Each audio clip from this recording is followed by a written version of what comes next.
ನಮಸ್ಕಾರ ವೀಕ್ಷಕರೇ, ನಿಮಗೆ ಮತ್ತೊಮ್ಮೆ ಪುಷ್ಪಾ ಕಿಚನ್ಗೆ ಸ್ವಾಗತ. ಇವತ್ತು ನಾ ಮಾಡ್ತಾ ಇರೋದು ಸ್ಪೆಗೆಟ್ಟಿಗೆ ಫಸ್ಟಿಗೆ ನಾನು ನೀರು ಕುದಿಲಿಕ್ಕೆ ಇಟ್ಟಿದ್ದೆ. ಆ ನೀರು ಕುದಿಯೋ ಒಳಗಡೆ ನಾನು ಎಣ್ಣೆ ಒಂದು ಸ್ವಲ್ಪ ಉಪ್ಪು ಹಾಕಿದ್ದೇನೆ. ಅದು ಎಣ್ಣೆ ಏನಕ್ಕೆ ಅಂದರೆ ಬಿಡಿ ಬಿಡಿಯಾಗಿ ಆಗಬೇಕು ಅದು ಸ್ಪೆಗೆಟ್ಟಿ. ಇದರಿಗೋಸ್ಕರನೇ ಎಣ್ಣೆ ಹಾಕಿದ್ದೇನೆ. ಅದು ಒಂದು ಸ್ವಲ್ಪ 15 ನಿಮಿಷ ಬೇಯಲಿಕ್ಕೆ ಅಂದರೆ ಚೆನ್ನಾಗಿ ಬೇಯಬೇಕದು. ಬೆಂದ್ರೇ ಒಳ್ಳೆಯದು, ಇಲ್ಲ ಅಂದರೆ ಹೊಟ್ಟೆ ನೋವು ಬರುತ್ತೆ. ಅದಕ್ಕೆ ಚೆನ್ನಾಗಿ ಬೇಯಿಸ್ಕೊಂಡ್ಬಿಟ್ಟು ಅದಕ್ಕೆ ತರಕಾರಿ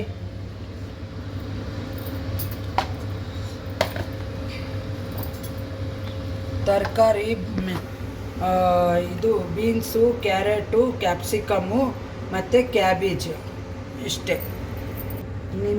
ನಿಮಗೆ ಬೇಕಂದರೆ ಇದಕ್ಕೆ ಸ್ಪ್ರಿಂಗ್ ಆನಿಯನ್ ಹಾಕೋಬೋದು. ಮಿಕ್ಸಿಯಲ್ಲೇ ಬೆಳ್ಳುಳ್ಳಿ ಒಂದು 10 ಎಸಳು ಬೆಳ್ಳುಳ್ಳಿ, ಹಸಿ ಶುಂಠಿ 1 ಇಂಚಷ್ಟು, ಆಮೇಲೆ ಒಂದು 5-6 ಹಸಿಮೆಣಸಿನ್ಕಾಯಿ ಮಿಕ್ಸಿ ಮಾಡ್ಕೋಬೇಕು. ಇದನ್ನು ನೋಡಿ ವೀಕ್ಷಕರೇ, ಇದು ಸಾರಿನ ಸೌಟಿನಷ್ಟು ಎಣ್ಣೆ ತೊಗೊಂಡಿದ್ದೇನೆ. ಆಮೇಲೆ ಅದಕ್ಕೆ ಇದು ಬೆಳ್ಳುಳ್ಳಿ, ಹಸಿ ಶುಂಠಿ, ಹಸಿಮೆಣಸಿನ್ಕಾಯಿ ಪೇಸ್ಟ್ ಅದನ್ನು ಹಾಕ್ಕೋತಾ ಇದ್ದೀನಿ. ಇದು ಒಂಚೂರು ಫ್ರೈ ಆದ ತಕ್ಷಣವೇ ನೀವು ತರಕಾರಿಗಳು ಎಲ್ಲ ಹೆಚ್ಚಿಟ್ಕೊಂಡಿದ್ದು ತರಕಾರಿ ಹಾಕ್ಕೋಬೇಕು. ಇದು ನಾ ಮಾಡ್ತಾ ಇರೋದು ಒಂಥರ ನೂಡಲ್ಸ್ ಥರ ಮಾಡ್ತಾ ಇದ್ದೀನಿ.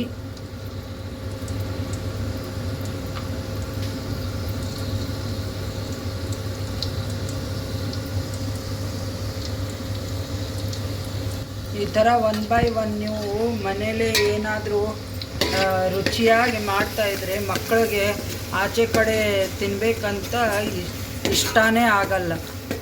ಮನೇಲೇ ಚೆನ್ನಾಗೇ ಮಾಡಿಕೊಟ್ರೆ ಹೆಲ್ದಿಯಾಗೂ ಇರುತ್ತೆ, ಆರೋಗ್ಯನೂ ಹಾಳಾಗಲ್ಲ.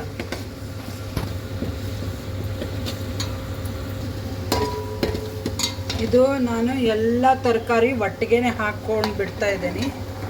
ಅಲ್ಲಿಗೆ 1 by 1 ಹಾಕ್ಕೊಂಡ್ರೆ ಒಂದು ಜಾಸ್ತಿ ಬೇಯುತ್ತೆ, ಒಂದು ಕಡಿಮೆ ಬೇಯುತ್ತೆ. ಅದಕ್ಕೆ ಒಟ್ಟಿಗೆ ಹಾಕ್ಕೊಂಡು ಬಿಟ್ಟರೆ ಎಲ್ಲ ಒಂದೇ ಸರಿಗೆ ಚೆನ್ನಾಗೇ ಬೇಯುತ್ತೆ.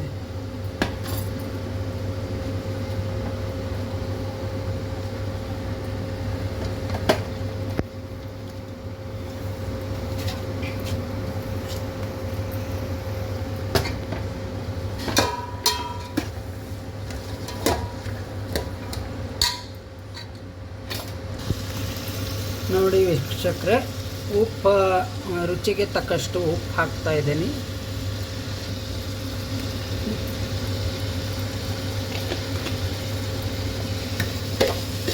ನೀವು ಫಸ್ಟಿಗೆ ಈ ಥರ ತರಕಾರಿ ಬೇಯಿಸೋಬೇಕಾರೆ ಉಪ್ಪು ಹಾಕ್ಕೊಂಡು ಬಿಟ್ಟರೆ ಬೇಗನೆ ತರಕಾರಿ ಬೇಯುತ್ತೆ. ಆಮೇಲೆ ಇದು ನಾನು ಮಾಡ್ತಾ ಇರೋದು ಸ್ಟ್ರೀಟ್ ಸ್ಟೈಲಲ್ಲಿ ಮಾಡ್ತಾ ಇರೋದು. ಯಾಕಂದ್ರೆ ಅಲ್ಲಿ ಇದೇ ಥರ ಇದು ಫಸ್ಟಿಗೆ ತರಕಾರಿ ಎಲ್ಲ ಬೇಯಿಸ್ಕೊಂಡ್ಬಿಟ್ಟು ಆಮೇಲೆ ಇದರ ಮೇಲೆ ನೂಡಲ್ಸ್ ಹಾಕ್ಕೊಂಡು ಬಿಡ್ತಾರೆ. ಆಮೇಲೆ ಮೇಲೆ ಎಲ್ಲ ಸೋಯಾ ಸಾಸು, ವೆನೆಗರು, ಚಿಲ್ಲಿ ಸಾಸು ಎಲ್ಲ ಸಾಸ್ಗಳನ್ನ ಹಾಕೋಬೇಕು. ಇದು ಸ್ವಲ್ಪ ಬೇಯಲಿಕ್ಕೆ ಬಿಡಬೇಕು. ಈ ತರಕಾರಿಗಳು ಚೆನ್ನಾಗಿ ಬೇಯಬೇಕು ಫಸ್ಟ್.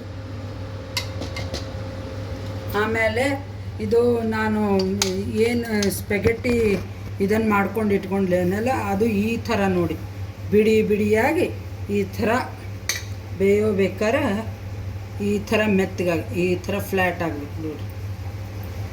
ಅಥವಾ ಫುಲ್ ಮೆತ್ತಗಾದರೆ ಚೆನ್ನಾಗಿರುತ್ತೆ, ಕಟ್ಟಾಗಬೇಕು ಇದರದಾಗ.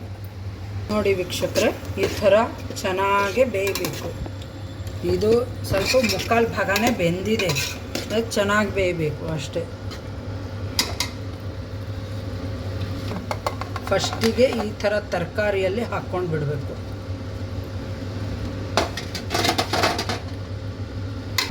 ಸ್ವಲ್ಪ ಮೆಣಸಿನ ಪೌಡ್ರ್ ಹಾಕಬೇಕು.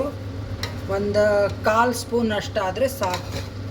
ನೀವು ಎಷ್ಟು ಸ್ಪೆಗೆಟಿ ತೊಗೊಂಡಿರ್ತೀರಲ್ಲ ಅದರ ಮೇಲೆ ಲೆಕ್ಕ. ಇದಕ್ಕೆ ಸೋಯಾ ಸಾಸು, ವೆನೆಗರು, ಚಿಲ್ಲಿ ಸಾಸು, ಆಮೇಲೆ 2 ಥರದ್ದು, ಒಂದು ರೆಡ್ ಚಿಲ್ಲಿ, ಒಂದು green chilli, soya sauce, vinegar ಇವನ್ನ ಇದಕ್ಕೆ ಹಾಕ್ಕೋಬೇಕು. ನಾನು ಅದಕ್ಕೆ ಫಸ್ಟಿಗೆ ಒಂದು ಬಟ್ಲಲ್ಲೇ ಹಾಕ್ಕೊಂಡು ಇಟ್ಕೊಂಡು ಬಿಟ್ಟಿದ್ದೆ. ನಿಮಗೆ ಬಾಟ್ಲಲ್ಲಿ ಏನೇನಂತ ತೋರಿಸಿದ್ದೇನೆ ಅಷ್ಟೇ.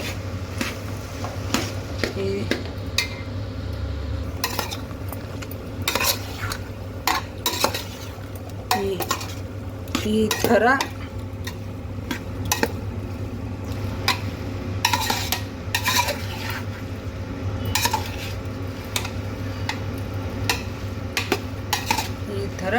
ಇದನ್ನು ಮಾಡೋಣ. ಒಂದು ಸ್ಪೆಗೆಟಿದಾಗ ನೀವು ಅರ್ಧ ತಕ್ಕೊಂಡ್ರೆ ಒಂದು 3 ಜನಕ್ಕೆ ಆಗುತ್ತೆ ಈ ಥರ ಮಾಡಿಕೊಂಡ್ರೆ. ಆಮೇಲೆ ನೀವು ಬೆಳ್ಳುಳ್ಳಿ ಬೇಡ ಅಂತಂದರೆ ಆಪ್ಷನಲ್, ಅದು ನೀವು ಹಾಕ್ಕೊಂಡ್ರೆ ಹಾಕೋಬೋದು. ಹಾಕ್ಕೊಂಡ್ರೆ ಟೇಸ್ಟ್ ಚೆನ್ನಾಗಿರುತ್ತೆ.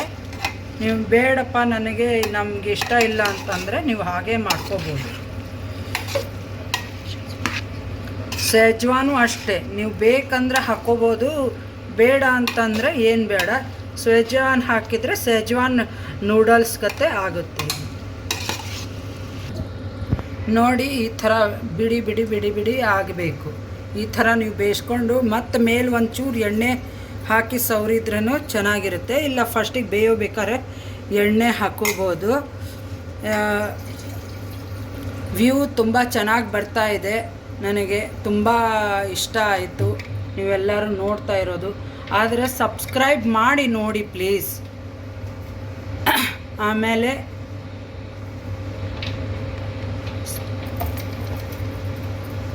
ಸಬ್ಸ್ಕ್ರೈಬ್ ಮಾಡಿ ನೋಡಿ ಪ್ಲೀಸ್. 2ನೇ ಸಲನೂ ಕೇಳ್ಕೊತಾ ಇರೋದು. ಬೆಲ್ ಐಕಾನ್ ಕ್ಲಿಕ್ ಮಾಡಿ, ನಿಮ್ಮ ಫ್ರೆಂಡ್ಸು ರಿಲೇಷನ್ಗೆ ಶೇರ್ ಮಾಡಿ. Thank you.